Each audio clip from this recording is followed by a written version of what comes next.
All right, Nick, let's talk about the Notre Dame Fighting Irish. Obviously, this team hot into the college football playoff. We know the matchups. We know they're going up against Indiana. We've seen the bracket. What does this all mean for Notre Dame? I think if you break it down, it means Notre Dame is looking pretty good coming into this college football playoff. But exactly how good, we're going to get to that in just a minute. But first, I'm Andrew, and this is Saturday Morning Inspection.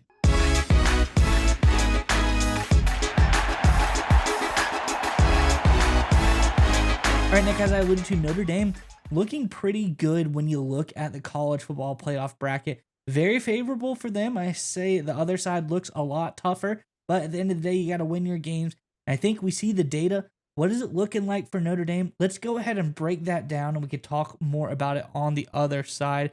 So this is a tweet from over at it's Connor McQuiston at Connor MCQ5 on X. It says, according to simulations ran using at college football data's ELO ratings, Notre Dame is the favorite to win the national championship with this bracket.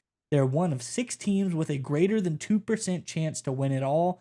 Notre Dame, Oregon, Texas, Ohio State, Georgia, and Penn State. And as you can see the graphic on the screen here, has everybody ranked at who the odds at the end national championship wins is the one that is ranked in who has the highest odds to win the national championship. You see Notre Dame at the top there with a 28.1% chance of winning it all, 10 plus points better than the next guy. It's looking really, really good for Notre Dame, as I said.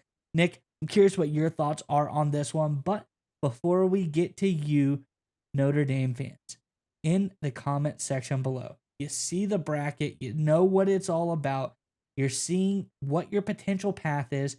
You know you got to beat Indiana and you go to Georgia.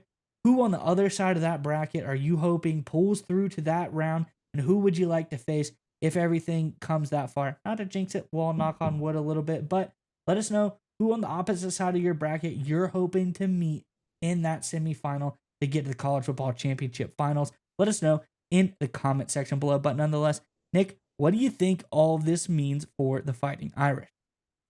As we worked our way through conference championship weekend, there's all this discussion about who plays the hardest schedule, which team has been most impressive, which team has been most consistent.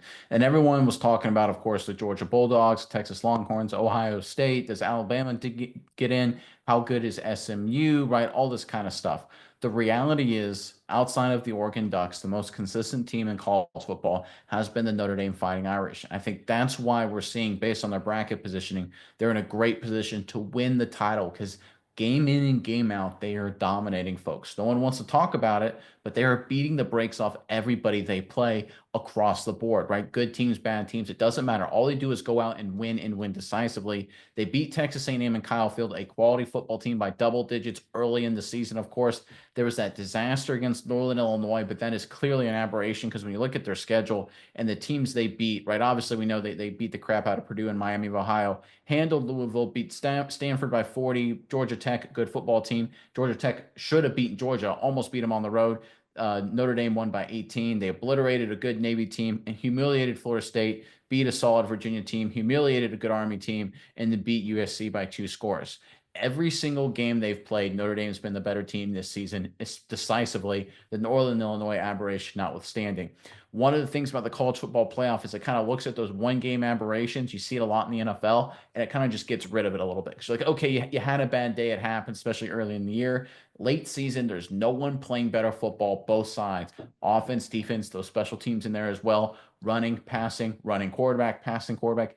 There is not a more complete team in all college football. And no one is talking about Notre Dame and the job Marcus Freeman has done. I think that's very interesting. And I think going into the playoff, a lot of people are thinking it's Oregon, Georgia, maybe Texas out there, or a Cinderella. Looking at the data and looking at Notre Dame's performance, the Fighting Irish are in a great spot, and Vegas thinks so too. They're at an 8.5 point favorite over Indiana. That is a massive favorite for a playoff game, right? And most of the time, when you get into these playoff situations, compared to like an NFL playoff game, to find a lead that's or find a favorite edge of more than 5 or 6 points is so rare. Notre Dame in the very first playoff game is an expanded role for them. 8.5 points against a very, very good Indiana team. The smart money thinks the Fighting Irish are a really good team, a threat to win it all. The analytics say so too, and their performance the last 2 months is also right behind it. No matter how you look at it, this Notre Dame team, people kind of view them as an underdog. I think they should be right up there with the Oregon Ducks as the favorite to win a national title. Yeah, Nick, and if you break down this Notre Dame team as well, I think they're really great at a lot of different things. Obviously, they have a lethal rushing attack. Got three guys over 500 yards rushing the ball this season, one being their quarterback as well. I think it's just really a great team, very balanced. Riley Leonard's done a lot of good things over on this Notre Dame team, but I think you look at the defense that Notre Dame has. This is why they've been so good all season. Outside of two games, I don't think anyone has scored more than 14 points on the Fighting Irish. Looking at we're seeing Louisville, Southern Cal, and technically Northern Illinois scores 16. So outside of that, very very low scoring from everybody who has played the Fighting Irish. There's a couple pretty good teams in there as well. So I think this is a really good sign for Notre Dame. Like you said, this is a very slept on team. After that Northern Illinois game, didn't lose a single game. They're super consistent. I mean, what more can you talk about? We're talking about a team that comes in here and does everything that they need to do. I think the only reason they're not ranked higher is because they don't actually have a conference championship game. I think they would. They probably beat whoever they were. I think they would have definitely beat either of those teams in the ACC, seeing as they play ACC centric schedule, and come in here and really just do a lot of good stuff. So I love what we're seeing here out of Notre Dame. I love the odds as well. And if I was a bettor, I would put my money on Notre Dame because it looks like a really good roster for them to go through. And as you pointed out, Georgia, a team who struggled against Georgia Tech, this Notre Dame team comes out and absolutely steamrolls, scores 31 points on them. Really isn't even that close. Georgia Tech's only able to get 13 on them. I think that they match up well with everyone on their side of the roster. The only real threat is those Georgia Bulldogs, and I think they match up against them well as well. So this looks like a no-brainer. Notre Dame, I'm really excited to see how they progress through the bracket because I think these odds, there's no lying there. They are my favorite to come and win the college football playoff.